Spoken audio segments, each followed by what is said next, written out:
ಶಾಸಕರು ಬಸನಗೌಡ ಪಾಟೀಲರು ಕೂಡ ಈ ಜನಸ್ಪಂದನೆ ಹೆಚ್ಚಾಗ್ಯದ. ಅವ್ರಿಗೊಂದು ಫ್ಲೈಓವರ್ ಕೇಳಿದಾಗ ಕೂಡ ಸಾಕಷ್ಟು ಭಾರತೀಯ ಜನತಾ ಪಕ್ಷ ಸರ್ಕಾರ ಇದ್ದಾಗ BS ಯಡಿಯೂರಪ್ಪನ ಮುಖ್ಯಮಂತ್ರಿ ಇದ್ದಾಗ ನಗರ ಶಾಸಕರಿಗೆ ಸಾಕಷ್ಟು ಅನುದಾನ ಕೊಟ್ಟರು. ಆ ದುರ್ದೈವ ಇವತ್ತು ನಗರ ಶಾಸಕರ ಪರಿಸ್ಥಿತಿ ಕೂಡ ನೋಡಿದಾಗ ನಮಗೆ ನೋವಾಯ್ತು. ನೀನೆ ಮುಖ್ಯಮಂತ್ರಿಗಳಂತ ಸಿದ್ದರಾಮಯ್ಯ ಸಾಹೇಬರು ಕೆಲವೊಂದು ಹೇಳಿಕೆಗಳನ್ನು ಕೊಟ್ಟು ಹೋಗಿದ್ದಾರೆ. ಬಿಜಾಪುರಕ್ಕೆ ಮುಂದಿನ ದಿನಮಾನಗಳಲ್ಲಿ ವೈದ್ಯ ಕಾಲೇಜ್ ಮಾಡೋಣ ಅಂತಕ್ಕಂಥ ಹೇಳಿಕೆ ಕೊಟ್ಟರು. ನಿಜವಾಗಿ ಕೂಡ ಇದು ಭಾಳ ನೋವಿನ ಸಂಗತಿ. ಅಲ್ಲಿ ಸ್ಪಷ್ಟತೆ ಇಲ್ಲ. ಮುಂದಿನ ದಿನಮಾನದಲ್ಲಿ ಮಾಡ್ತಂದ್ರೆ ಅರ್ಥ ಏನದು? ಇದು ಚುನಾವಣೆಯ ಪ್ರಚಾರಕ್ಕಾಗಿ ಬಂದಿದ್ದೀರಾ ನೀವು ವಿಜಾಪುರಕ್ಕೆ? ಬಿಜಾಪುರ ಜಿಲ್ಲೆ ಜನತೆಗೆ ನೀವು ನಿನ್ನೆ ಬಂದಂಥ ಕಾರ್ಯಕ್ರಮದಲ್ಲಿ ನೀವು ಮೋಸದ ಮಾತುಗಳನ್ನ ಆಡೋಗಿದ್ದೀರಿ. ಅಲ್ಲಿ ಕ್ಲಿಯರ್ ಕಟ್ ಏನೂ ಇಲ್ಲ. ಪಿ ಹೊಡೆದಲ್ಲಿ ಸ್ವಾಮಿಗಳಿಗೆ ಆದಂಥ ಅನ್ಯಾಯ ನೋಡಿದಾಗ ಭಾಳ ನೋವಾಗ್ತೈತಿ. ಆದರೆ ಅವರು ಕೇಳ್ತಾರೆ ಕಪಾಳ ಮೋಕ್ಷ ಮಾಡಿ ಸರಿನಾ ಅಂತಕ್ಕಂಥದ್ದು. ಕಪಾಳ ಮೋಕ್ಷ ಮಾಡಿ ಸರಿಯಲ್ಲ. ಯಾಕಂದ್ರೆ ಪೊಲೀಸರು ಇರ್ಬೋದು ಅಥವಾ ಬಿನ್ ರೆಸ್ಲಿ ಇರ್ಬೋದು, ಕಪಾಳ ಮೋಕ್ಷ ಮಾಡಿ ತಪ್ಪಿರ್ಬೋದು. ಹಾಗೆ ಕಾಂಗ್ರೆಸ್ ಸರ್ಕಾರ ಬಡವರ ಬಗ್ಗೆ ಕಳಕಳಿ ಇಲ್ಲ. ಇವತ್ತು ಹಿಂದೂಗಳ ಬಗ್ಗೆ ಕೂಡ ಭಾಳ ಒರಟು ನೀತಿಯಿಂದ ವರ್ತಿಸಿ ಕಣಿಯರ್ ಗುರುಗಳಿಗೆ ಕೂಡ ಯಾವ ರೀತಿ ನೀವು ಅನ್ಯಾಯ ಮಾಡಿದ್ರೆ ಕಾಂಗ್ರೆಸ್ ಇವತ್ತು ಕೆಲವೊಂದು ಗುರುಗಳಿಗೆ ಕೆಲವೊಂದು ಸ್ವಾಮಿಗಳಿಗೆ ಒಂದು ಕೆಟ್ಟ ಬುದ್ಧಿಯನ್ನು ತುಂಬಿ ಅವರನ್ನು ಡಿವೈಡ್ ಮಾಡಲಿಕ್ಕೆ ಕಾಂಗ್ರೆಸ್ ಪಕ್ಷ ಅವ್ರನ್ನ ಒಲಿಸ್ಕೊಳ್ಳಿಕ್ಕೆ ಪ್ರಯತ್ನ ಮಾಡ್ತಾ ಇದೆ.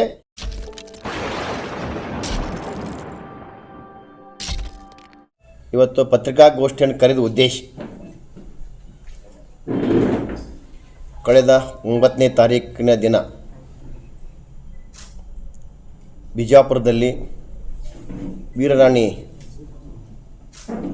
ಚೆನ್ನಮ್ಮನ ಮೂರ್ತಿ ಅನಾವರಣ ಒಂದು ಕಾರ್ಯಕ್ರಮ ನಡೆಯಿತು. ಆ ಕಾರ್ಯಕ್ರಮ ಜಾತ್ಯತೀತವಾಗಿ ಪಕ್ಷಾತೀತವಾಗಿ ಭಾಳ ವ್ಯವಸ್ಥಿತವಾಗಿ ನಡೀತಿ. ನಾನು ಕೂಡ ಸಂತೋಷವನ್ನು ಪಡ್ತಾಯಿದ್ದೀವಿ ಭಾರತೀಯ ಜನತಾ ಪಕ್ಷ ಕೂಡ. ಯಾಕಂದ್ರೆ ಭಾರತೀಯ ಜನತಾ ಪಕ್ಷದ ಭಾಳಷ್ಟು ಹಿರಿಯರು ಕೂಡ ಆ ಕಾರ್ಯಕ್ರಮದಲ್ಲಿ ಭಾಗಿಯಾಗಿದ್ದರು. ಆ ಮೂರ್ತಿಯನ್ನು ಕೊಡಲಿಕ್ಕೂ ಕೂಡ ಸಾಕಷ್ಟು ಅಲ್ಲಿ ಭಾರತೀಯ ಜನತಾ ಪಕ್ಷದ ಕೊಡುಗೆ ಕೂಡ ಇತ್ತು. ಒಟ್ಟಾಗಿ ಅದು ಕಾರ್ಯಕ್ರಮ ಯಶಸ್ವಿಯಾಗಿದೆ. ಭಾಳ ಸಂತೋಷ ವಿಷಯ. ಅದ್ರ ಜೊತೆಗೆ ನಮ್ಮ ರಾಜ್ಯದ ಮುಖ್ಯಮಂತ್ರಿಗಳು ಸನ್ಮಾನ್ಯ ಶ್ರೀ ಮುಖ್ಯಮಂತ್ರಿಗಳಂತ ಸಿದ್ದರಾಮಯ್ಯ ಸಾಹೇಬರು ಕೆಲವೊಂದು ಹೇಳಿಕೆಗಳನ್ನು ಕೊಟ್ಟು ಹೋಗಿದ್ದಾರೆ ವಿಜಯಪುರ ಜಿಲ್ಲೆಗೆ.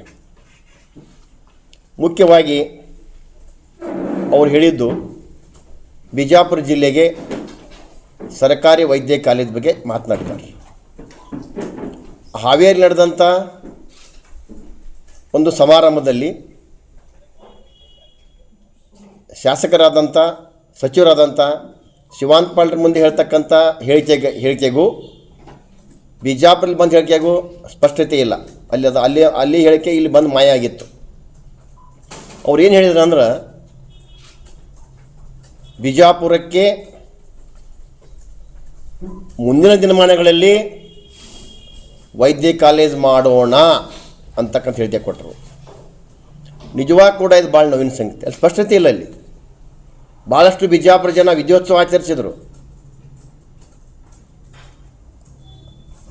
ಮುಂದಿನ ದಿನಮಾನದಲ್ಲಿ ಮಾಡ್ತಂದ್ರೆ ಅರ್ಥ ಏನದು? ಇದು ಚುನಾವಣೆಯ ಪ್ರಚಾರಕ್ಕಾಗಿ ಬಂದಿದ್ದೀರಾ ನೀವು ವಿಜಯಪುರಕ್ಕೆ? ಆ ಹೋರಾಟದಲ್ಲಿ ವೈದ್ಯ ಕಾಲೇಜ್ ಸರ್ಕಾರಿ ವೈದ್ಯ ಕಾಲೇಜ್ ಬೇಕಂತ ಬಿಜಾಪುರ ಹಿತೈಷಿಗಳ ಹೋರಾಟಗಾರರು ಯಾವ ರೀತಿ ಹೋರಾಟ ಮಾಡ್ತಾರಂದ್ರೆ ಪ್ರತಿ ಹಂತದಲ್ಲಿ ಕೂಡ ಬಿಜಾಪುರ ಜಿಲ್ಲೆಯ ರೈತರಿಗಿರ್ಬೋದು, ಕಾರ್ಮಿಕರಿಗಿರ್ಬೋದು, ಜನಸಾಮಾನ್ಯರಿಗಿರ್ಬೋದು, ಯಾರಿಗಾದರೂ ಅನ್ಯಾಯ ಆದಾಗ ಹೋರಾಟ ಮಾಡಿ ಯಶಸ್ವಿಯಾದಂಥ ಹೋರಾಟಗಾರರು. ಅವರಲ್ಲಿ ವೈಯಕ್ತಿಕ ಬೇಡಿಕೆ ಏನೂ ಇರೋದಿಲ್ಲ. ಅವರು ವಕಫ್ ಹೋರಾಟದಲ್ಲಿ ಕೂಡ ಆ ರೈತರ ಪಾಣಿಲಿದ್ದಂಥ ವಕಫನ್ನು ತೆಗಿಬೇಕಾದ್ರೆ DC ಆಫೀಸ್ ಮುಂದೆನೇ ಟೆಂಟ್ ಹೊಡೆದಿದ್ರು ಅವರು. ರಾತ್ರಿ 12:30 1 ಗಂಟೆಗೆ ADC ಅವ್ರು ಬಂದು DC ಆಫೀಸ್ ತೆಗೆದು ಆ ಪಾಣಿಯಲ್ಲಿ ವಕಫ್ ತೆಗೆದು ತೋರಿಸಿದಾಗ ಹೋರಾಟ ಬಿಟ್ಟಂಥ ಹೋರಾಟಗಾರರು ಅವ್ರು ಗುಂಡಾಗಳಲ್ಲ. ಇವತ್ತು ಮಾನ್ಯ ಮುಖ್ಯಮಂತ್ರಿಗಳು ವಿಜಯಪುರಕ್ಕೆ ಬರ್ತೀರಂದ್ರೆ ಅದು ವಿಶೇಷವಾಗಿ ವೀರರಾಣಿ ಕಿತ್ತೂರ ಚೆನ್ನಮ್ಮನ ಮೂರ್ತಿ ಅನಾವರಣಕ್ಕೆ ಬರ್ತೀರಂದ್ರೆ ಆ ತಾಯಿ, ಆ ದೇವತೆ ತನ್ನ ಹೋರಾಟದ ಮೂಲಕ ಬ್ರಿಟಿಷರಿಗೆ ಸಿಂಹ ಸ್ವಪ್ನ ಆಗಿದ್ಲು. ಹೋರಾಟಕ್ಕೆ ನ್ಯಾಯ ಕೊಟ್ಟವರು. ಆ ಸಂದರ್ಭದಲ್ಲಿ ನೀವು ಮುಖ್ಯಮಂತ್ರಿ ಬಂದವರು ಆ ಹೋರಾಟಗಾರ ಬಗ್ಗೆ ಒಳ್ಳೆಯ ಮಾತುಗಳಾಡಿದ್ರಂದ್ರೆ, ಅವರಿಗೆ ನ್ಯಾಯ ಕೊಟ್ಟಿದ್ರಂದ್ರೆ ನಿಮಗೊಂದು ಹೆಸರು ಬರ್ತಿತ್ತು. ಇಲ್ಲಿಬ್ಬರು ಸಚಿವರು ಇದ್ದೀರಿ, 5 ಮಂದಿ ಕಾಂಗ್ರೆಸ್ ಶಾಸಕರದ್ದು ಏನು ಮಾಡಕತ್ತೀರಿ ನೀವು? ಬಿಜಾಪುರ ಜಿಲ್ಲೆಯ ಜನರ ಮತವನ್ನು ಪಡೆದು ನೀವು ಆರಿಸಿ ಬಂದಿಲ್ಲ, MLA ಆಗಿಲ್ಲ, ಮಂತ್ರಿ ಆಗಿಲ್ಲ. ಅಂದರೆ ಬಿಜಾಪುರ ಜನತೆಯ ಬಗ್ಗೆ ನಿಮಗೆ ಕಳಕಳಿ ಇಲ್ಲನು? ಇವತ್ತು ಭಾಳ ನೋವಿನ ಸಂಗತಿ ಅದ. ಆ ಹೋರಾಟಗಾರರ ಬಗ್ಗೆ ಕಿಂಚಿತ್ತೂ ಅವರಿಗೆ ಗೌರವ ಇಲ್ಲ, ಅವರ ಬಗ್ಗೆ ಆದಂಥ ಅನ್ಯಾಯದ ಬಗ್ಗೆ ಅವರು ಚರ್ಚೆ ಮಾಡ್ತಾ ಇಲ್ಲ. ನಾನು ಕೂಡ ಮೊದಲು ಪ್ರಶ್ನೆ ಹೇಳಿದ್ದೆ ನಮ್ಮ ಬಿಜಾಪುರ ಉಸ್ತುವಾರಿ ಮಂತ್ರಿಗಳಿಗೆ, MB ಪಾಟೀಲ್ ಸಾಹೇಬ್ರಿಗೆ ಹೇಳಿದ್ದೆ ನಾನು, ನೀವು 9ನೇ ತಾರೀಕಿಗೆ ಮುಖ್ಯಮಂತ್ರಿ ಬರುವಂಥ ಸಂದರ್ಭದಲ್ಲಿ ಅವರಿಗೆ ನೀವು ಆ ಟೆಂಟ್ಗೆ ಬಂದು ಅವ್ರಿಗೆ ನ್ಯಾಯ ಕೊಡಬೇಕು ಅಂತ ಹೇಳಿದಾಗ ಅದನ್ನು ರಾತಾರಾತ್ರಿ ಹೆಡ್ ಕಿತ್ತು ಹೋಗಿದ್ರಿ. ಹೋರಾಟಗಾರರಿಗೆ ಹತ್ತಿಕ್ತ ಕೆಲಸ ಮಾಡಿಸಿದ್ರಿ. ಇವತ್ತು ನಾವು ಕೂಡ ಭಾರತೀಯ ಜನತಾ ಪಕ್ಷ ಇದು ರಾಜಕೀಯ ಆಗಬಾರ್ದು, ಭಾಳ ದೂರ ಇದ್ದು ನಾವು. ಆದರೆ ಇವತ್ತು ಹೋರಾಟಗಾರರ ಬಗ್ಗೆ ನಮಗೆ ಭಾಳ ನೋವಿದೆ. ನನಗೆ ಅಷ್ಟು ನಮ್ಮ ಭಾರತೀಯ ಜನತಾ ಪಕ್ಷ ಅಷ್ಟೇ ಅಲ್ಲ, ಇಡೀ ಬಿಜಾಪುರ ಜಿಲ್ಲೆಯ ಜನಸಾಮಾನ್ಯ ಜನ ಸ್ತೋಮಕ್ಕೆ ಒಳಗೆ ಜನ ಮರಗ್ತಾ ಇದ್ದಾರೆ ನಿಮ್ಮ ಹೆಸರಿನ ಮೇಲೆ, ಕಾಂಗ್ರೆಸ್ ಸರ್ಕಾರ ಹೆಸರಿನ ಮೇಲೆ. ಅವರಿಗೆ ಬಿಡುಗಡೆ ಮಾಡ್ತಕ್ಕಂಥ, ಅವ್ರ ಬಗ್ಗೆ ಒಳ್ಳೆಯ ಮಾತುಗಳಾಡ್ತಕ್ಕಂಥ ಒಂದು ಮಾತು ಕೂಡ ಕಾಂಗ್ರೆಸ್ ಸರ್ಕಾರದಲ್ಲಿ ಬರ್ತಾ ಇಲ್ಲ. ಆದ್ದರಿಂದ ನಾವಿವತ್ತು ಸ್ಪಷ್ಟ ನಿಲುವು ಭಾರತೀಯ ಜನತಾ ಪಕ್ಷ ಆ ಹೋರಾಟಗಾರರ ಪರ, ಮೊದಲು ಹೋರಾಟಗಾರರ ಪರ ನ್ಯಾಯ ಕೊಡಬೇಕಾಗಿತ್ತು. ನಮಗೆ ಮೆಡಿಕಲ್ ಕಾಲೇಜ್ 2ನೇ ಭಾಗ ತೊಗೊಂಡು ಅದು ನಾವೀಗ ನೀವಂತರೂ ಕೊಟ್ಟಂಥ ಹೇಳಿಕೆ ಹೆಂಗದ ಅಂದ್ರೆ ಆ ಗೋಡೆ ಮೇಲೆ ದೀಪ ಇಟ್ಟಂಗೆ ಹೇಳಿಕೆ ಕೊಡ್ತೀರಿ, ಮಾತಾಡ್ತೀರಿ. ಇವತ್ತು ಹೋರಾಟಗಾರರಿಗೆ ಸರಿಯಾಗಿ ನ್ಯಾಯ ಕೊಡದೇ ಹೋದರೆ ಅವರಿಗೆ ಅವರ ಹೋರಾಟ ಹತ್ತಿಕ್ಕೆ ತಕ್ಕಂಥ ಪ್ರಯತ್ನ ಇದೇ ರೀತಿ ವರ್ಷಿದ್ರೆ ಇವತ್ತು ನಾವು ನಮ್ಮ ಭಾರತೀಯ ಜನತಾ ಪಕ್ಷ ಬೂತ್ ಮಟ್ಟದಿಂದ ಪ್ರತಿ ಮತಕ್ಷೇತ್ರದಲ್ಲಿ ಬೂತ್ ಮಟ್ಟದ ಹೋರಾಟಗಾರ, ನಮ್ಮ ಬೂತ್ ಮಟ್ಟದ ಭಾರತೀಯ ಜನತಾ ಪಕ್ಷದ ಕಾರ್ಯಕರ್ತರಿಂದ ನಾವು ಹೋರಾಟ ಹಮ್ಮಿಕೊಳ್ತಕ್ಕಂಥ ಒಂದು ಎಚ್ಚರಿಕೆಯನ್ನು ಕೂಡ ಈ ಸರ್ಕಾರಕ್ಕೆ ಮತ್ತು ಸಚಿವರಿಗೆ ಮತ್ತು ಕಾಂಗ್ರೆಸ್ ಶಾಸಕರನ್ನ ಕೊಡೋಕ್ಕೆ ಇಚ್ಛೆ ಪಡ್ತೀನಿ. ಇವತ್ತು ಕಾನೂನಾತ್ಮಕವಾಗಿ ಇವತ್ತು ಅವರಿಗೆ ಪಕ್ಷಾತೀತವಾಗಿ ಇವತ್ತು ಬಿಜಾಪುರ ಜಿಲ್ಲೆಯ ಭಾಳಷ್ಟು ಸಂಘಟನೆಗಳು ಅವರಿಗೆ ಸಹಾಯ ಮಾಡಿದ್ದು. ಇವತ್ತು ಬಾರ್ ಅಸೋಸಿಯೇಷನ್ ಕೂಡ ಸಹಾಯ ಮಾಡಿತ್ತು. ಇವತ್ತು ಬಾರ್ ಅಸೋಸಿಯೇಷನ್ ಅಧ್ಯಕ್ಷರು DG ಬಿರಾದ್ ವಕೀಲರು ಕೂಡ ಅವರು ಭಾರತೀಯ ಜನತಾ ಪಕ್ಷದ ರೈತ ಮೋರ್ಚಾದ ಒಬ್ಬರು ಕಾರ್ಯದರ್ಶಿ ಆಗಿದ್ದರಿಂದ ಕಾನೂನಾತ್ಮಕವಾಗಿ ಹೋರಾಟ ಮಾಡಬೇಕು ಅಂತಕ್ಕಂಥ ಅವರಿಗೆ ಕೂಡ ನಾವು ಮನವಿ ಮಾಡಿದ್ದೀವಿ. ಅವರು ಕಾನೂನಾತ್ಮಕವಾಗಿ ಹೋರಾಟಗಾರರನ್ನು ಯಾವ ರೀತಿ ಅವರನ್ನು ಹೊರಗೆ ತರಬೇಕು, ಅವರನ್ನು ಮತ್ತೆ ಮುಂದಿನ ಬಿಜಾಪುರ ಜಿಲ್ಲೆಯ ಸಮಸ್ಯೆಗಳಿಗೆ ಹೋರಾಟಕ್ಕೆ ಶಕ್ತಿ ತುಂಬಬೇಕಂತ ಕೆಲಸ ನ್ಯಾಯಯುತವಾಗಿ ಬಾರ್ ಅಸೋಸಿಯೇಷನ್ ಮಾಡ್ತಾ ಇದ್ದಾರೆ. ನಾವು ಕೂಡ ಭಾರತೀಯ ಜನತಾ ಪಕ್ಷ ಅದು ಹೋರಾಟಕ್ಕೆ ನಿಲ್ತಕ್ಕಂಥ ಒಂದು ಸಂದರ್ಭ ಇದೆ. ಒಟ್ಟಾರೆ ಕಾಂಗ್ರೆಸ್ ಸರ್ಕಾರ ಇವತ್ತು ಏನು ಹೇಳ್ತದೆ ಗೊತ್ತಾಗ್ತಾ ಇಲ್ಲ. ಇವತ್ತು ಇನ್ನೊಂದು ವಿಷಯ, ಬಿಜಾಪುರ ಶಾಸಕರು ಬಸನಗೌಡ ಪಾಟೀಲರು ಕೂಡ ಈ ಜನಸ್ಪಂದನೆ ಹೆಚ್ಚಾಗ್ಯದ. ಅವ್ರಿಗೊಂದು ಫ್ಲೈಓವರ್ ಕೇಳಿದಾಗ ಕೂಡ ಸಾಕಷ್ಟು ಭಾರತೀಯ ಜನತಾ ಪಕ್ಷ ಸರ್ಕಾರ ಇದ್ದಾಗ, BS ಯಡಿಯೂರಪ್ಪನ ಮುಖ್ಯಮಂತ್ರಿ ಇದ್ದಾಗ ನಗರ ಶಾಸಕರಿಗೆ ಸಾಕಷ್ಟು ಅನುದಾನ ಕೊಟ್ಟರು. ಆ ದುರ್ದೈವ ಇವತ್ತು ನಗರ ಶಾಸಕರ ಪರಿಸ್ಥಿತಿ ಕೂಡ ನೋಡಿದಾಗ ನಮಗೆ ನೋವಾಯ್ತು. ನೀನೆ ಅವರ ಕೇಳಿದಂಥ ಒಂದು ಬೇಡಿಕೆ ಕೂಡ ಮುಖ್ಯಮಂತ್ರಿ ಕೊಟ್ಟಂಥ ಉತ್ತರ ಅದು ಅತಂತ್ರ ಇತ್ತು, ಅದು ಪರಿಪೂರ್ಣ ಇಲ್ಲ. ಈಗ ಬರ್ತಕ್ಕಂಥ ಬಜೆಟ್ನಲ್ಲಿ ಈ ಸರ್ಕಾರಿ ವೈದ್ಯ ಕಾಲೇಜು ಮತ್ತು ಈ ಫ್ಲೈಓವರ್ ಬಗ್ಗೆ ಅದಕ್ಕೆ ನಾನು ಅನುಮೋದನೆ ಕೊಡ್ತೀನಿ ಅಂತಕ್ಕಂಥದ್ದು, ಅದಕ್ಕೆ ನಾನು ಬಜೆಟ್ ನೀಡ್ತೀನಿ ಅಂತಕ್ಕಂಥ ಸ್ಪಷ್ಟ ಮಾತನೇ ಇಲ್ಲ ಅದರಲ್ಲಿ. ಈ ರೀತಿ ಒಟ್ಟಾಗಿ ಕಾಂಗ್ರೆಸ್ ಸರ್ಕಾರ ಬಡವರ ಬಗ್ಗೆ ಕಳಕಳಿ ಇಲ್ಲ. ಇವತ್ತು ಹಿಂದೂಗಳ ಬಗ್ಗೆ ಕೂಡ ಭಾಳ ಒರಟು ನೀತಿಯಿಂದ ವರ್ತಿಸ್ತಾ ಇದೆ. ಇವತ್ತು ಆ PPP ಹೊಡೆದಲ್ಲಿ ಸ್ವಾಮಿಗಳಿಗೆ ಆದಂಥ ಅನ್ಯಾಯ ನೋಡಿದಾಗ ಭಾಳ ನೋವಾಗ್ತೈತಿ. ಆದರೆ ಅವರು ಕೇಳ್ತಾರೆ ಕಪಾಳ ಮೋಕ್ಷ ಮಾಡಿ ಸರಿನಾ ಅಂತಕ್ಕಂಥದ್ದು. ಕಪಾಳ ಮೋಕ್ಷ ಮಾಡಿ ಸರಿಯಲ್ಲ. ಯಾಕಂದ್ರೆ ಪೊಲೀಸರು ಇರ್ಬೋದು ಅಥವಾ ಬಿನ್ ರೆಸ್ಲಿ ಇರ್ಬೋದು, ಕಪಾಳ ಮೋಕ್ಷ ಮಾಡಿ ತಪ್ಪಿರ್ಬೋದು. ಆದ್ರೆ ಬಂದಂಥ ಪೊಲೀಸ್ ಅಧಿಕಾರಿಗಳು ಬಿನ್ ರೆಸ್ಟ್ ಬಂದು ಕೂಡ ತಪ್ಪಿಲ್ಲ. ಈ ರೀತಿ ಬಿನ್ ರೆಸ್ಟ್ ಬಂದು ಅವ್ರಿಗೆ ಯಾಕೆ ಅವ್ರಿಗೆ ಕಪಾಳ ಮೋಕ್ಷ ಮಾಡ್ತಕ್ಕ ಸನ್ನಿವೇಶ ಕ್ರಿಯೇಟ್ ಆಗ್ತಕ್ಕಂಥದ್ದು ಅದು ನಮಗೆ ಗೊತ್ತಿಲ್ಲ. ಅವರು ಗುರುಗಳು ಹೊರಗೆ ಬಂದ ತಕ್ಷಣ ಅವರು ತಮಗೆ ಅದನ್ನು ವಿಷಯವನ್ನು ಕ್ಲಿಯರ್ ಮಾಡ್ತಾ ಇದ್ದಾರೆ. ಕಣಿಯರ್ ಗುರುಗಳಿಗೆ ಕೂಡ ಯಾವ ರೀತಿ ನೀವು ಅನ್ಯಾಯ ಮಾಡಿದ್ರಿ? ಕಣಿಯರ್ ಗುರುಗಳಿಗೆ ನಾನು ಒಂದು ಸಣ್ಣ ಎಕ್ಸಾಂಪಲ್ ಹೇಳ್ತೀನಿ. ಇಬ್ಬರು ಸಹೋದರರು, ಅಗರ್ಭ ಶ್ರೀಮಂತ ಸಹೋದರರು, ಭಾಳಷ್ಟು ಒಳ್ಳೆಯ ವ್ಯಾಪಾರಿಗಳಾಗಿದ್ದರು.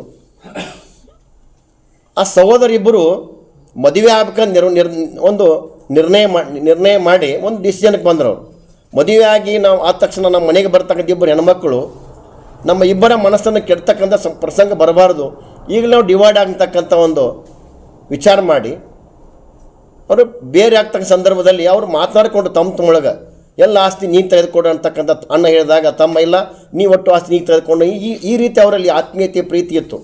ಕೊನೆಗೆ ಒಂದು ನಿರ್ಣಯಕ್ಕೆ ಬಂದರು, ಹಳೆಯ ಆಸ್ತಿಗಳನ್ನೆಲ್ಲ ದೊಡ್ಡ ಅಣ್ಣ ತೊಗೋಬೇಕು, ಹೊಸ ಎಲ್ಲ ಆಸ್ತಿಗಳನ್ನು ಖರೀದಿ ವಸ್ತುಗಳನ್ನ ತಮ್ಮ ತೊಗೋಬೇಕಾದ ನಿರ್ಣಯ ಆಯ್ತು. ಅವಾಗ ಊರಲ್ಲಿ ಇರ್ತಾರೆ ಹಿರಿಯರು, ಯಾರೇ ಬ್ಯಾರೆ ಆದ್ರಂದ್ರೆ ಅವ್ರಿಗೆಲ್ಲ ಹಿರಿಯರಿಗೆ ಹೇಳ್ಬೇಕು. ಇವ್ರಿಗೆ ಯಾರಿಗೆ ಹೇಳಿಲ್ಲ, ತಾವೇ ಬ್ಯಾರೆ ಆದರು. ಅವಾಗ ಕೆಲವೊಬ್ರಿಗೆ ಹೊಟ್ಟೆ ಕೇಸ್ ಬರಂಬಾಯ್ತು, ನಮ್ಗೆ ಗೊತ್ತೇ ಇಲ್ಲ ದೇಶಂದು.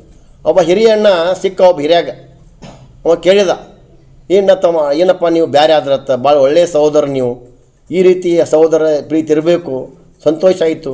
ಆದರೆ ನಿಮ್ಮ ಮನೆ ಒಳಗೆ ಒಂದು ಹಳೆಯ ಒಣೆಕಿತ್ತು, ಆ ಒಣೆಕೆ ಎಲ್ಲಿ ಹೋಯ್ತು ಅಂತ ಕೇಳಿದಾಗ ಅವಾಗ ಇಲ್ಲ ಅದನ್ನು ಮಣ್ಣ ತೊಗೊಂಡ್ಬಿಟ್ಟು ಹಳೆ ನಾವು ತೊಗೊಂಡ್ಬಿಟ್ಟ ಅಂದಾಗ, ಅದು ಇಲ್ಲ ಒಣೆಕೆ ಭಾಳ ಪೂರ್ವಜ ಕೊಟ್ಟಂಥ ಒಣೆಕಿತ್ತು, ಆ ಒಣೆಕೆ ಯಾರ ಮನೆಗೆ ಇರ್ತೈತಿ ಅವರು ಶ್ರೀಮಂತರಾಗ್ತಾರ ಅಂತೇಳಿ ಹಿರಿಯರು ಒಂದು ಸಾಧು ಸಂತರು ಕೊಟ್ಟಂಥ ಒಣೆಕೆ ಅಂತ ಹೇಳಿದಾಗ ಅವರಿಬ್ಬರ ಜಗಳ ಪ್ರಾರಂಭ ಆಯಿತು. ಇವತ್ತು ಇದು ಎಕ್ಸಾಂಪಲ್ ಯಾಕೆ ತೊಗೋತೀನಿ ಅಂದ್ರೆ, ನಮ್ಮ ಈ ಎರಡೂ ಗುರುಗಳ ಗುಂಪ, ಸ್ವಾಮಿಗಳ ಗುಂಪು ಏನೋ ಎರಡೂ ಅವ್ರು ಅಣ್ಣತಮ್ಮರಿದ್ದಂಗೆ, ಅವರಿಬ್ಬರು ಸಹೋದರರೇ, ಅವರು ಸಹೋದರತ್ವ ಇದ್ದಂಥ ಸ್ವಾಮಿಗಳೇ ಅವರು. ಆದರೆ ಕಾಂಗ್ರೆಸ್ ಇವತ್ತು ಕೆಲವೊಂದು ಗುರುಗಳಿಗೆ, ಕೆಲವೊಂದು ಸ್ವಾಮಿಗಳಿಗೆ ಒಂದು ಕೆಟ್ಟ ಬುದ್ಧಿಯನ್ನು ತುಂಬಿ ಅವರನ್ನು ಡಿವೈಡ್ ಮಾಡಲಿಕ್ಕೆ, ಕಾಂಗ್ರೆಸ್ ಪಕ್ಷ ಅವ್ರನ್ನ ಒಲಿಸ್ಕೊಳ್ಳಿಕ್ಕೆ ಪ್ರಯತ್ನ ಮಾಡ್ತಾಯಿದೆ. ಇದು ಇಬ್ಬರ ನ್ಯಾಯದಲ್ಲಿ ಆ ಕಣಿಯರ್ ಗುರುಗಳಾಗಿ ಹಿರಿಯರಾಗಿ ಇವರಿಬ್ಬರನ್ನು ಎರಡೂ ಸಮಾಜ ಗುರುಗಳನ್ನ ಕೂಡಿಸ್ಬೇಕಾದ ಪ್ರಯತ್ನ ಸಂದರ್ಭದಲ್ಲಿ ಅವ್ರಿಗೆ ನಿರ್ಬಂಧ ಹಾಕ್ತಾ ಕೆಲಸ ಮಾಡಿದ್ರಿ. ಈ ರೀತಿ ಒಟ್ಟಾಗಿ ಸ್ವಾಮಿಗಳಿಗೆ, ಹಿಂದೂ ಸ್ವಾಮಿಗಳಿಗೆ ಇವತ್ತು ನೀವು ಅನ್ಯಾಯ ಮಾಡ್ತಾಯಿದ್ರಿ. ಹೋರಾಟ ಜೊತೆಗೆ ಇವತ್ತು ನೋಡಿದಾಗ ಹುಬ್ಬಳ್ಳಿಯಲ್ಲಿ ಒಬ್ಬ ದಲಿತ ಹೆಣ್ಣುಮಗಳಿಗೆ ವ್ಯವಸ್ಥೆಗೊಳಿಸಿ ಗ್ಯಾರಂಟಿ ಕೊಡ್ತೀನಿ ಹೇಳ್ತಾರೆ, ಹೆಣ್ಮಕ್ಳಿಗೆ ವ್ಯವಸ್ಥೆಗೊಳಿಸಿ ಒಂದು ನಿಮ್ಮ ಇಲಾಖೆಯನ್ನು ಬಳಸ್ಕೊಂಡ್ರಿ. ಈ ರೀತಿ ಜನಾರ್ದನ್ ರೆಡ್ಡಿ ಅವ್ರ ಎಕ್ಸಾಂಪಲ್ ತೊಗೊಂಡು ಕೂಡ ಆ ಜನಾರ್ದನ್ ರೆಡ್ಡಿಯ ಮನೆ ಮೇಲಾದಂಥ ಇವತ್ತು ಗುಂಡಾಗಿರಿನ ಪ್ರವೃತ್ತಿ ನೋಡಿದಾಗ ಇವತ್ತು ಕಾಂಗ್ರೆಸ್ ಸರ್ಕಾರ ಎಲ್ಲಿವರೆಗೆ ಇರ್ತೈತೆ ಅಂದ್ರೆ ಒಟ್ಟು ಗುಂಡಾಗಿರಿಗೆ ಪ್ರೋತ್ಸಾಹ ಕೊಡ್ತಕ್ಕಂಥ ಇದು ಭಾಳ ಒಂದು ಕೆಟ್ಟ ಪರಿಸ್ಥಿತಿ ಈ ಕಾಂಗ್ರೆಸ್ ಸರ್ಕಾರ ನಡೆದಿದೆ ಅಂತ ಹೇಳಕ್ಕೆ ಬರ್ತೀನಿ. ಇನ್ನೊಂದು ವಿಷಯ, ಮುಖ್ಯ ವಿಷಯ, ಇವತ್ತು ಖರೀದಿ ಕೇಂದ್ರಗಳ ಬಗ್ಗೆ, ರೈತರಿಗೆ ಬೇಕಾದಂಥ ಖರೀದಿ ಕೇಂದ್ರಗಳು ಮೆಕ್ಕೆಜೋಳ ಮತ್ತು ತೊಗರಿ. ಇವತ್ತು ಮೆಕ್ಕೆಜೋಳ ತೊಗರಿ ಖರೀದಿ ಕೇಂದ್ರಗಳು ಈಗ ಮೊದಲೇ ಪ್ರಾರಂಭ ಆಗಬೇಕಾಗಿತ್ತು, ಇನ್ನೂ ಖರೀದಿ ಕೇಂದ್ರಗಳು ಪ್ರಾರಂಭ ಆಗಿಲ್ಲ. ಆ ರೈತರು ಬೆಳೆದಂಥ ಬೆಳೆಯನ್ನು ಶೇಖರಣೆ ಮಾಡೋಕ್ಕಾಗೋದಿಲ್ಲ, ಅದು ಒಂದು ಫ್ರಿಜ್ನಲ್ಲೋ ಅಥವಾ ಒಂದು ಮನೆಯಲ್ಲಿ ಇಡೋಕ್ಕಾಗೋದಿಲ್ಲ ಅದನ್ನು. ಯಾಕೆ ಮೊದಲಿನ ಕಾಲದಲ್ಲಿ ದೊಡ್ಡ ದೊಡ್ಡ ಮನೆಗಳಿರ್ತಿದ್ದು, ಈಗ ಆ ವ್ಯವಸ್ಥೆ ಇಲ್ಲ. ಯಾವ ಹಳ್ಳಿಗಳಲ್ಲಿ ಕೂಡ ಸ್ಟೋರೇಜ್ ಮಾಡ್ತಕ್ಕಂಥ ವ್ಯವಸ್ಥೆ ಇಲ್ಲ. ಎಲ್ಲ ರೈತ ಬೆಳೆದಂಥ ಬೆಳೆಯನ್ನು ಮಾರ್ಕೆಟಿಗೆ ಕೊಟ್ಬಿಟ್ಟಿದ್ದಾರೆ. ಇವತ್ತು ಇನ್ನೂ ಖರೀದಿ ಕೇಂದ್ರ ನೀವು ಪ್ರಾರಂಭ ಆಗ್ತಾ ಇಲ್ಲ. ಸುಮಾರು 1,20,00,000 ಸುಮಾರು ಇಲ್ಲಿ ಮೆಕ್ಕೆಜೋಳ ಬೆಳೀತದ. ನೀವು ಹೇಳ್ತೀರಿ 2,60,000 ತೊಗೋತು ಕೇಳಕತ್ತೀರಿ, ಬರೀ ಏನೋ ತೊಗೊಳಕತ್ತಿಲ್ಲ, ಖರೀದಿ ಮಾಡ್ತಾ ಇಲ್ಲ. ಇವತ್ತು ತೊಗರಿ ಖರೀದಿ ಕೇಂದ್ರಗಳು ಕೂಡ ಅದು ಪರಿಪೂರ್ಣ ಕೇಂದ್ರ ಸರ್ಕಾರ ತೊಗೊಂಡ್ಬಿಡ್ತೈತಿ, ಬರೀ ಖರೀದಿ ಮಾಡಿ ಕೊಡೋ ಕೆಲಸ ನಿಮ್ಮದು. ಕಳೆದ ವರ್ಷ 7,450 ರೂಪಾಯಿ ಕೇಂದ್ರ ಕೊಟ್ಟರೆ 550 ರೂಪಾಯಿ ರಾಜ್ಯ ಕೊಡ್ತಿತ್ತು. ಈ ಸಲ ಅದೂ ಇಲ್ಲ, ಕಂಪ್ಲೀಟ್ 8,000 ರೂಪಾಯಿ ಒಬ್ಬ ರೈತರಿಗೆ ಒಂದು ಹೆಕ್ಟರಿಗೆ ಒಂದು ಕ್ವಿಂಟಲಿಗೆ ಸೆಂಟ್ರಲ್ ಗೌರ್ಮೆಂಟ್ ಕೊಡ್ತಾ ಇದೆ. ಖರೀದಿ ಮಾಡಿ ಕೊಡೋಕ್ಕಾಗ್ತಾಯಿಲ್ಲ. ನೀವು ಕೊಡ್ತಕ್ಕಂಥ 450, 550 ಕೊಡ್ತಾಯಿದ್ದೀರಿ, ಅದನ್ನು ಕೂಡ ನೀವು ಘೋಷಣೆ ಮಾಡಲೇ ಇಲ್ಲ.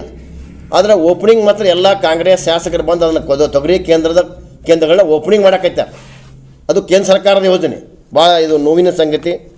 ಒಟ್ಟಾಗಿ ನನ್ನ ಉದ್ದೇಶ ಇದು ಮುಖ್ಯವಾಗಿ PPP ಹೋರಾಟಗಾರರ ಬಗ್ಗೆ ನನಗೆ ಭಾಳ ನೋವಾಗಿ ಇವತ್ತು ಬಿಜಾಪುರ ಜಿಲ್ಲೆಯ ಜನತೆ ನನಗೂ ಕೂಡ ಸಾಕಷ್ಟು ಫೋನ್ ಮಾಡೋ ಮೂಲಕ ಇಲ್ಲ ನೀವು ಅವ್ರಿಗೆ ನ್ಯಾಯ ಕೊಡ್ರಿ ಅಂತಕ್ಕಂಥ ಇಡೀ ಬಿಜಾಪುರ ಜಿಲ್ಲೆ ಜನ ಇವತ್ತು ಮರಗ್ತಾ ಇದ್ದಾರೆ ಕಾಂಗ್ರೆಸ್ ಸರ್ಕಾರದ ಈ ಧೋರಣೆ ಇರೋದು.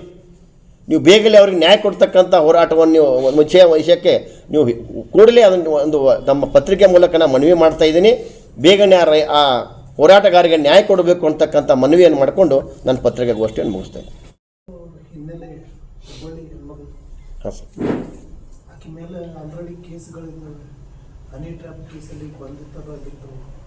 ಸರ್, ಹನಿ ಟ್ರ್ಯಾಪ್ ಕೇಸ್ನಲ್ಲಿ ಇದ್ದರೆ ಕೇಸ್ ಇರಲಿ.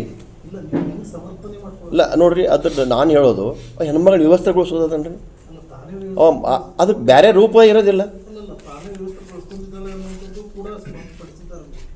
ಯಾರು ಸ್ಪಷ್ಟಪಡಿಸಿದ್ದಾರೆ? ಹೆಣ್ಮಗಳು ತಾನೇ ತನ್ನ ಶರೀರನ ತೆಗೆದು ಇದು ಮಾಡಿ ವ್ಯವಸ್ಥೆ ಆಗಿದ್ದು ತಾನೇ ಅನ್ನೋದನ್ನ ಪೊಲೀಸರು ಸಾಬೀತುಪಡಿಸಿದ್ದಾರೆ. ಸಾಬೀತುಪಡಿಸಿದ್ರೆ ಅದಕ್ಕೆ ನಾನು ನೋವು ವ್ಯಕ್ತಪಡಿಸ್ತೀನಿ. ಕ್ಲಿಯರ್ ಇದೆ ಅದು. ಆಮೇಲೆ ಆ ಹೆಣ್ಮಗಳ ಹಿನ್ನೆಲೆ ಕೂಡ ಹನಿ ಟ್ರ್ಯಾಪು ಇದು ರೌಡಿ ಸೀಟು ಎಲ್ಲನೂ ಇದೆ. ಸರ್ ಅವೆಲ್ಲ ಕೋರ್ಟಲ್ಲಿ ಕೇಸ್ ಇರ್ತದೆ, ನಡೀತಿರ್ತದೆ. ಅವತ್ತು ಆ ರೀತಿ ಅವ್ರನ್ನ ಎಳೆದಾಡ್ತಕ್ಕಂಥದ್ದು, ಜಗ್ಗಾಡ್ತಕ್ಕಂಥದ್ದು, ಪೊಲೀಸರು ಅವರನ್ನು ಮಧ್ಯರಾತ್ರಿಯಲ್ಲಿ ಕರ್ಕೊಂಡು ಹೋಗ್ತಕ್ಕಂಥ ಇದು ಯಾವ ನ್ಯಾಯ ಸರ್? ಇದು ಯಾವ ನ್ಯಾಯ? ಈಗ ಅಧ್ಯಕ್ಷರೇ, PPP ಹೋರಾಟಗಾರರು ಈಗ ಅನೌನ್ಸ್ ಆಗಿದೆ, ಹಾವೇರಿಯಲ್ಲಿ ಅನೌನ್ಸ್ ಆಗಿದೆ, ವಿಜಯಪುರದಲ್ಲಿ ಅನೌನ್ಸ್ ಮಾಡಿದ್ರೆ ಇದನ್ನು ಮತ್ತೆ ಏನದು PPP ಅಲ್ಲ ಸರ್, PPP ಹೋರಾಟಗಾರರು ಅನೌನ್ಸ್ ಹಾವೇರಿಯಲ್ಲಿ ಯಾವ ರೀತಿ ಅವತ್ತು ಅದನ್ನು ಶಂಕುಸ್ಥಾಪನೆ ಮಾಡಿದರು? ಒಬ್ಬ ಸರ್ಕಾರದ ಮುಖ್ಯಮಂತ್ರಿಗಳು ಹೇಳಿದಾರಲ್ಲ ಅಧಿಕೃತವಾಗಿ, ಮತ್ತೆ ಇನ್ನು ಹೆಂಗೆ ಬೇಕು ಹೇಳಿ? ಅಲ್ಲ, ಅಧಿಕೃತವಾಗಿ ಏನು ಹೇಳಿದ್ದಾರೆ ಸರ್? ಮುಂದಿನ ದಿನಮಾನದಲ್ಲಿ ಹೇಳ್ತಾ ಇದ್ದಾರೆ ಅವರು. ಮುಂದಿನ ದಿನಮಾನ ಅಂದರೆ ಯಾವಾಗ? ಯಾವಾಗಾರ ಆಗ್ಬೋದು ಮುಂದಿನ ದಿನ. ಯಾವಾಗಂದ್ರೆ ನೀವು ಇರೋದಿಲ್ಲ, ಸ್ವಲ್ಪ ದಿವಸದಲ್ಲಿ ಹೋಗ್ತಾ ಇದ್ದೀರಿ ಈಗ ಮನೆಗೆ. ನಿಮ್ಮ ಮನೆಗೆ ಹೊಂಟಿದ್ರಿ ಈಗ. ಮನೆಗೆ ಹೋಗೋದ್ರಾಗ ನೀವು ಈಗ ಮಾಡಿದ್ರೆ ನಿಮ್ಗೊಂದು ಈ ಕೊನೆ ಹಂತದಲ್ಲಿ, ಇವತ್ತು ಮುಖ್ಯಮಂತ್ರಿ ಕೊನೆ ಹಂತದಲ್ಲಿ ಇದ್ದೀರಿ ನೀವು. ಮುಂದೆ ನಿಮ್ಗೆ ಅವಕಾಶ ಸಿಗುತ್ತೆ ಗೊತ್ತಿಲ್ಲ. ಇಂಥ ಅವಕಾಶದಲ್ಲಿ ಬಿಜಾಪುರ ಜನತೆಗೆ ನೀವು ಈ ಮಟ್ಟಕ್ಕೆ ಬರಬೇಕಾದ್ರೆ ಮುಖ್ಯಮಂತ್ರಿಗಳು ಇವತ್ತು ರಾಜ್ಯದ ಮುಖ್ಯಮಂತ್ರಿ ಆಗ್ಬೇಕಾದ್ರೆ ಬಿಜಾಪುರ ಜಿಲ್ಲೆ ಜನತೆ ಅವ್ರಿಗೆ ಕೊಟ್ಟಿದ್ದಾರೆ. ಆ ಬಿಜಾಪುರ ಜಿಲ್ಲೆ ಜನತೆಗೆ ನೀವು ನಿನ್ನೆ ಬಂದಂಥ ಕಾರ್ಯಕ್ರಮದಲ್ಲಿ ನೀವು ಮೋಸದ ಮಾತುಗಳನ್ನ ಆಡೋಗಿದ್ದೀರಿ. ಅಲ್ಲಿ ಕ್ಲಿಯರ್ ಕಟ್ ಏನೂ ಇಲ್ಲ ಅಲ್ಲ, ಕ್ರೆಡಿಟ್ ತಗೊಳ್ಳೋಕೆ ಬಿಜೆಪಿ ಇದು ಮಾಡತ್ತದೆ ಅಂತ ಸರ್. ನೋಡಿರಿ, ನಾವು ಕ್ರೆಡಿಟ್ ತೊಗೋಬೇಕಾಗಿತ್ತಂದ್ರೆ ಇವತ್ತು ನಮಗೂ ನೋವಾಗ್ಯದ. ಅವತ್ತು ಹೋರಾಟಕ್ಕೆ ನಾವು ಹೋಗ್ಬೇಕಾಗಿತ್ತು ಅನ್ಸಾತೈತಿ. ಅವ್ರ ಮನೆಗೆ ಉಸ್ತುವಾರಿ ಮಂತ್ರಿಗಳ ಮನೆಗೇನು ಅವತ್ತು ಅವರು ಹೋಗಿದ್ರಂದ್ರೆ ನಾವು ಕ್ರೆಡಿಟ್ ತೊಗೋಬಾರ್ದ ದೇಶದಲ್ಲಿ ಹೋಗಿಲ್ಲ. ಅವತ್ತು ನಾವು ಸಾಕಷ್ಟು ಅವ್ರ ವೇದಿಕೆಗೆ ಹೋಗಿದ್ದೀವಿ. ವೇದಿಕೆಗೆ ಹೋದಾಗ ನಾವು ಭಾರತೀಯ ಜನತಾ ಧ್ವಜ ತೆಗೆದು ಹೋಗಿದ್ದೀವಿ. ಅವತ್ತು ರಾತ್ರಿ ಟೆಂಟ್ ಕೇಳ್ತಕ್ಕಂಥದ್ದು ಏನು ಅವಶ್ಯಕತೆ ಐತಿ ಅವರಿಗೆ? ಅವ್ರೇನು ಗುಂಡಾಗಳ? ಅವ್ರು ಮಾಡಿದ ಸಾಧನೆಗಳನ್ನು ಮತ್ತು ಅವ್ರು ಹೇಳ್ತಕ್ಕಂಥದ್ದು ಇಲ್ಲ, ಅವರು ಶಿವಾಂತ್ ಪಾಲ್ರೆ ಕುಣಿಸಿದ ಕೆಲವೊಬ್ಬರು ಹೇಳ್ತಾರೆ. ಇದೆಲ್ಲ ಹೇಳಿಕೆಗಳ ಇವು ಉತ್ತರ ಇವು. ಅವ್ರು ಯಾವ ಶಿವಾಂತ್ ಪಾಲ್ರಿಗೆ ಸಂಬಂಧ ಇಲ್ಲ, ಯಾರು ಭಾರತೀಯ ಜನತಾ ಪಕ್ಷ ಸಂಬಂಧ ಇಲ್ಲ, ಆ ಕಾಂಗ್ರೆಸ್ ಪಕ್ಷಕ್ಕೆ ಸಂಬಂಧ ಇಲ್ಲ. ಅವ್ರು ನಿರಂತರ ಹೋರಾಟಗಾರರು. ಅವ್ರು ಬಿಜಾಪುರ ಜಿಲ್ಲೆಗೆ ಆ ಟೀಮ್ ಅದು ಭಾಳ ಒಳ್ಳೆಯ ಟೀಮ್ ಅದು. ನಾನು ಭಾಳಷ್ಟು ಅವರನ್ನು ಆ ಗೌರವದಿಂದ ಕಾಣ್ತೀನಿ ಅವ್ರು. ಯಾಕಂದ್ರೆ ಪ್ರತಿ ಹಂತದಲ್ಲೂ ಕೂಡ ನ್ಯಾಯ ಕೊಡ್ತಕ್ಕಂಥ ಪ್ರಾಮಾಣಿಕ ಪ್ರಯತ್ನ ಜಿಲ್ಲೆಗೆ ಮಾಡ್ತಾಯಿದ್ದಾರೆ ಅವರು. ಈಗ ಅವ್ರ ಮೇಲೆ 109 ಹಾಕಿ ಒಳಗಡೆ ಇದು ಮಾಡಿದರೆ ಅದು ಕಾನೂನಾತ್ಮಕವಾಗಿ ಇರ್ತಕ್ಕಂಥ ಪ್ರಕ್ರಿಯೆ. ಅದಕ್ಕೆ ಟೈಮ್ ಹಿಡಿತದೆ. ಅದಕ್ಕೆ ನ್ಯಾಯಾಲಯ ಜಾಮೀನು ಕೊಡಬೇಕಾಗತ್ತೆ. ಅದು ಕೇಸ್ ಹಿಂದಕ್ಕೆ ತಗೋಬೇಕು. ಹೆಂಗೆ ಯಾವ ಸರ್ ನೋಡ್ರಿ, ಕಾನೂನಾತ್ಮಕವಾಗಿ ನಾ ಆಗಲೇ ಹೇಳಿದಾಗೆ ನಮ್ಮ ಭಾರ ಅಸೋಸಿಯೇಷನ್ ಅಧ್ಯಕ್ಷರಾದಂಥ DG ಬಿರಾದರ್ ವಕೀಲರು ಅದು ಅದೇ ಆದ ಟೀಮ್ ಇದೆ. ಅದು ವಕೀಲರು ಅವರಿಗೆ ಕೂಡ ನೋವಾಗಿದೆ. ಇಡೀ ಬಾರ್ ಅಸೋಸಿಯೇಷನ್ ಕೂಡ ಇವತ್ತು ಈ ಮಾಡಿದಂಥ ಕೃತ್ಯ ಭಾಳ ನೋವನ್ನು ತಂದಿದೆ ಅದು. ಯಾಕಂದ್ರೆ ಹಾಕಿದಂಥ ಕಲಮ್ ನೋಡಿದಾಗ ಆ ಕಲಮ್ ಅವಕ್ಕೆ ಸಂಬಂಧ ಇಲ್ಲ. ನೀವು ಎಲ್ಲಿ ಎಂಥ ಗುಂಡಾಗಳಿಗೆ ನೀವು ಪ್ರಚೋದನೆ ಕೊಡ್ತೀರಿ, ಆದರೆ ಈ ಹೋರಾಟಗಾರರಿಗೆ ನ್ಯಾಯ ಕೊಡ್ತಕ್ಕಂಥ ಆ ದೇವರುಗಳ ಬಿಜಾಪುರ ದೇವರುಗಳವರು, ಆ ದೇವರುಗಳಿಗೆ ಕೊಡ್ತಕ್ಕಂಥ ಶಿಕ್ಷೆ ಏನ್ರಿ ಇದು ನೀವು ಮಾಡ್ತಕ್ಕಂಥದ್ದು? ನಾವು ಉಸ್ತುವಾರಿ ಮಂತ್ರಿಗಳಿಗೆ ಇನ್ನೂ ಕೂಡ ಮನವಿ ಮಾಡ್ತಾಯಿದ್ದೀನಿ, ನೀವು ಈ ವರ್ತನೆಯಿಂದ ಹೊರಗೆ ಬರ್ರಿ, ಬಿಜಾಪುರ ಜಿಲ್ಲೆ ಜನತೆಗೆ ನ್ಯಾಯ ಕೊಡ್ತಕ್ಕಂಥ ಕೆಲಸ ಮಾಡಿರಿ ಅಂತಕ್ಕಂಥ ನಾ ಭಾರತೀಯ ಜನತಾ ಪಕ್ಷದ ಜಿಲ್ಲಾಧ್ಯಕ್ಷ ನಾಯಕ ಕೂಡ ಅವ್ರನ್ನ ಮನವಿ ಮಾಡ್ತಾಯಿದ್ದೀನಿ. जुड़े रहिएगा आपके अपने चैनल बीजापुर समय के साथ।